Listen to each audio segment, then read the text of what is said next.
mengenai PCR tersebut ya, ataupun tes PCR, dari awal kami tidak percaya ya, karena memang di awal itu mereka mengatakan ya, Ferdy Sambo dan Putri ya, Ferdy Sambo itu katanya tes PCR di klinik untuk menghilangkan jejak ya, bahwa ada keterlibatan ataupun ada kehadiran sesuai dengan lokus dan tempus delikti peristiwa pembunuhan berencana tersebut. Nah, ini kami patahkan di awal, kami bilang nggak mungkin itu. Sedangkan kami saja ke Bareskrim itu kalau swab antigen kami diberikan gratis, cuma-cuma ada ruangannya di ruangan tamu. Nah, bagaimana seorang Kadif Propam itu pergi ke klinik ya untuk PCR. Nah, ternyata kan mereka tes PCR-nya harinya hari ini ya, hari Kamis tanggal 7 Juli. Nah, namun dibuatlah seakan-akan mereka PCR di tanggal 8 Juli, dan itu semua terbantahkan karena pada saat kami tantang, coba buka data Peduli Lindungi, kan nggak berani. Nah, saksi ini ya, petugas PCR menegaskan bahwa mereka sudah berdusta dan berbohong. Lalu selain dari saksi itu, Mbak Maria, ada lagi saksi yang menarik ya dalam hal ini, yaitu saksi supir ambulans ya, di mana dia mengatakan ketika dipanggil pada saat peristiwa tersebut, informasinya adalah untuk menjemput orang yang sakit. Ternyata betapa kagetnya orang ini, bukan menjemput orang sakit, ternyata membawa kantung mayat ya orang. Jadi pada saat itu Joshua katanya berlumuran darah, namun ditutup dengan masker. Nah, tidak sampai di situ, ternyata ketika mengantarkan jenazah ini ya, ini kan ambulans swasta, harusnya kan ambulans kepolisian ya yang dipanggil, itu dikawal oleh Propos. Lalu pada saat sampai di rumah sakit Kramat Jati, bukannya dibawa ke ruang mayat, ternyata disuruh pergi ke IGD. Nah, ini apa maksudnya? Kenapa kok dibawa ke IGD?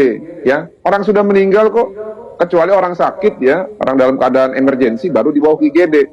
Tentu ini ada hubungannya, Mbak Maria, dengan perkataan-perkataan dari Ferdy Sambo dan juga para influencernya ya, yang salah satunya adalah pendeta terkenal yang mengatakan bahwa sebenarnya perintah Ferdy Sambo itu bukan tembak tapi hajar ya.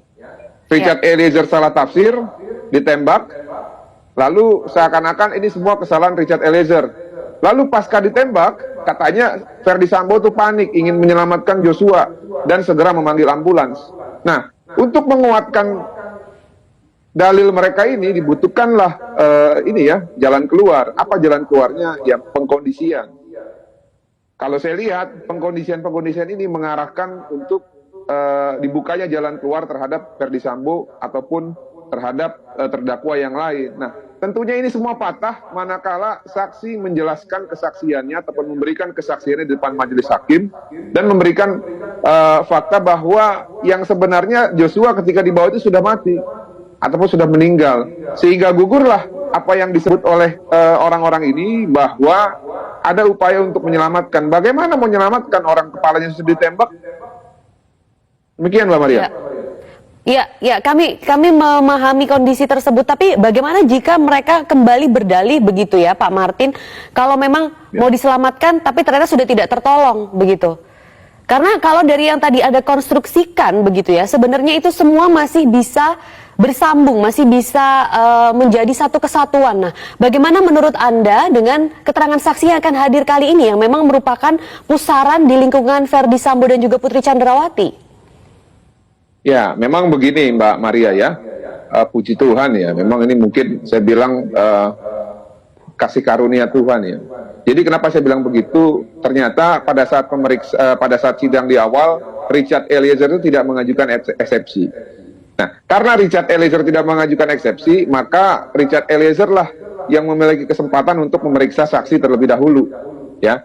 Pada saat pemeriksaan saksi di awal, saksi keluarga ya, Richard Eliezer mendapatkan kredit poin dengan diterimanya permintaan maaf secara langsung oleh keluarga. Nah, yang kedua, ya, ada kredit poin lanjutan ini.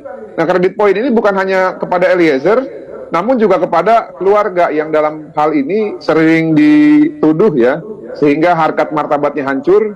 Selalu diulang-ulang lah apa yang disebut dengan kejadian kekerasan seksual tersebut. Nah, salah satu saksi yang digadang-gadang sebagai saksi yang bisa menguak fakta ini menurut penasihat hukum dari Ferdy Sambo dan Putri Chandrawati, yaitu Susi. Ya, pada saat sebelum mengajukan nota keberatan, para penasihat hukum ini mengatakan bahwa surat dakwaan jaksa penuntut umum itu katanya tidak cermat, tidak jelas, dan tidak lengkap sesuai dengan pasal 143 KUHP. Katanya ada rangkaian peristiwa sebagai pemicu terjadinya peristiwa di Duren 3 itu yang tidak dijabarkan ataupun tidak diuraikan dalam surat dakwaan. Nah, salah satu yang menjadi poin penting dalam hal ini menurut Febri dan kawan-kawan adalah keterangan Susi yang tidak dicantumkan, yang katanya Susi itu melihat Joshua secara memaksa membopong Putri Chandrawati, dan ketika dilihat oleh Kuat dan juga dilihat oleh Richard Eliezer pada saat itu mengatakan jangan gitulah Bang ya. Nah, ternyata ini dibantah dan terbantahkan. Richard Eliezer mengatakan di depan persidangan bahwa dia tidak pernah mengatakan janganlah Bang. Bahkan Richard Eliezer menambahkan bahwa Joshua pada saat itu mengajak Richard Eliezer untuk membopong ibu bersama-sama yang diduga pada saat itu lagi kurang enak badan. Nah, namun yang menarik ternyata Susi sendiri ketika ditanya dia mengatakan saya tidak melihat yang mulia, ya. Lah, lalu kok di BAP dia bilang bahwa dia melihat Joshua tuh mencoba membopong Bu Putri secara paksa. Nah, akhirnya ini kan membuka fakta baru Mbak Susi, Mbak Maria. Nggak ada barang itu ternyata, tidak ada bopong-bopongan, tidak ada paksa-paksaan. Dan yang lebih mengerikan ternyata pasca tuduhan mereka itu di tanggal 5-nya, Bu Putri, Joshua, Ricky dan juga Susi dan juga Richard Eliezer pergi ke mall tanggal 5. Kan nggak mungkin orang habis dilakukan kekerasan seksual itu pergi ke mall ya. Lalu di tanggal 6-nya sore hari atau malam hari merayakan seremonial marriage lah ya, ataupun ulang tahun perkawinan dengan Pak Ferdi Sambo. Kalau terjadi pasti sudah diadukan pada tanggal tersebut. Ini kan enggak. Lalu terkuak fakta lagi di tanggal 7 Juli katanya ada peristiwa kekerasan seksual, ternyata yang memegang-megang Bu Putri ya, bahkan di dekat area vital itu Kuat Maruf. Dan si Susi tidak mendengar yang kata Kuat Maruf itu dia teriak.